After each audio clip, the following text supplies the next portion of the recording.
Oui, bonjour, c'est Rui Baba de RTV1860.com. Aujourd'hui, on parle de nous, en tant que communauté marocaine à l'étranger. On doit rappeler une chose, on coûte absolument rien du tout à notre gouvernement du Maroc, par rapport à Royal Air Maroc ou à l'Office de tourisme ou à tout ça, mais on est la première rentrée de devises dans le pays.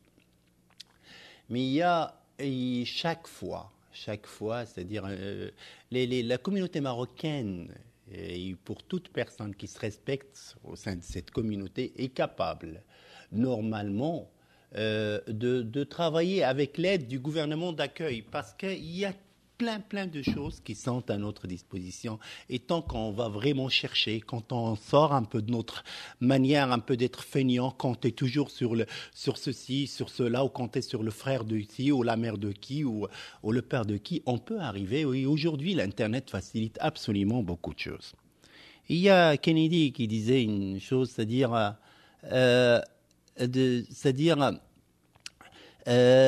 c'est qu'il faut se demander qu'est-ce qu'on peut faire, nous, pour le pays, mais pas toujours rester qu'est-ce que le pays peut faire pour nous. Et surtout quand on arrive dans un pays comme notre pays, le Maroc. Le Maroc n'a pas les moyens pour vraiment nous aider. Alors, même cette création d'un poste d'un ministre de la communauté marocaine à l'étranger, d'ailleurs, de toute façon, il y a toujours la pagaille. Chaque fois qu'il y a un ministre qui rentre dans une affaire, ça n'a jamais marché. Et je peux vous donner une affaire extraordinaire. À un moment, le ministère, c'est-à-dire de la communauté marocaine à l'étranger, je parle, ça fait 10 ans, 12 ans, même 15 ans.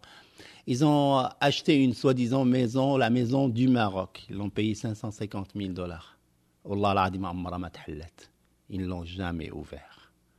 Et c'est resté, puis ils ont même oublié de payer à 2 fois. L'électricité avec l'hiver, le gel a fait exploser la tuyauterie. Et ça fait énormément de dégâts. Puis cette maison a coûté au Maroc minimum 850 ou 900, même $1 million.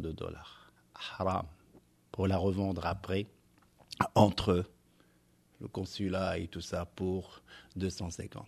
Là, aujourd'hui, le ministre encore arrive ici, c'est toujours le même discours.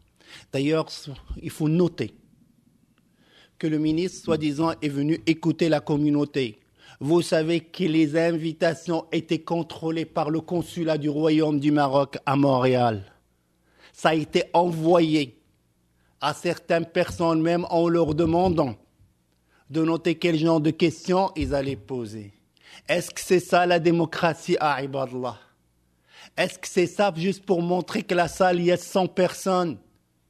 Mais vous savez, ils ont amené un ministre et soi-disant, il y a personne qui a parlé, que personne n'a le droit d'aller dans les toilettes du consulat.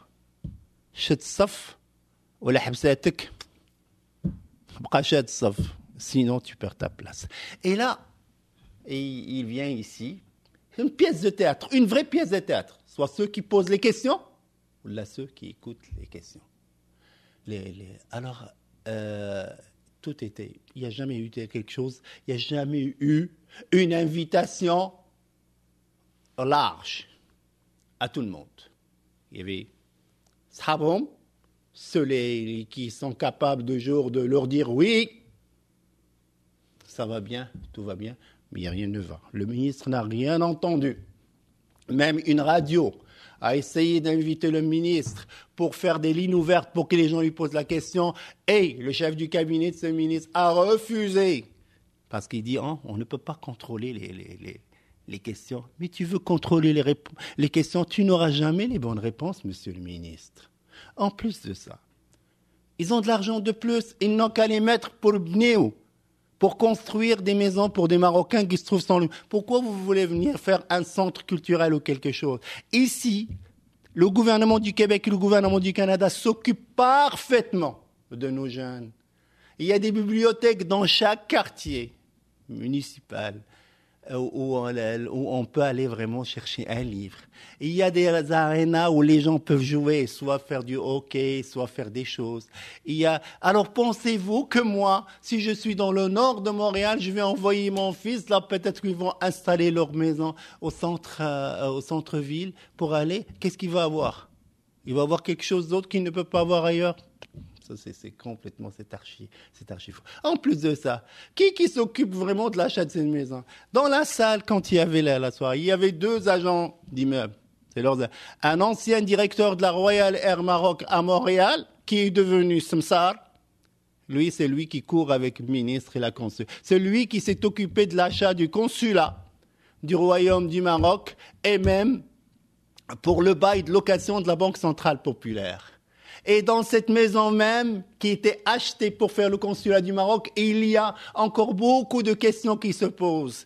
Parce qu'ils ont fait des rénovations. Mais qui l'a fait? Il l'a fait vraiment quelqu'un qui a un hôtel ici, qui est marié avec une Marocaine, un Italien qui est marié avec une Marocaine. Il l'a fait vraiment la rénovation avec le mari de la consul du Maroc qui travaillait dans l'ambassade à Stockholm quand elle était à Stockholm comme chauffeur. Et puis il est devenu le mari de la consul. Et ça, c'est ces gens-là. Vous savez, ce monsieur-là, la même. Et c'est là, dans cet hôtel de ce monsieur-là, qui avait vraiment la réception pour que le ministre écoute la communauté marocaine. Chifchi, il n'y a pas de problème. Une règle de Lavoisier. Rien ne se perd, rien ne se crée. Tout se transforme. On reprendra ce sujet-là. Putain. En attendant, lisez sur www.maghreb-observateur.qc.fr. J'aimerais juste dire une chose, ajouter une chose. Là maintenant, le ministre a décidé d'organiser les médias. Les médias des communautés marocaines à l'étranger.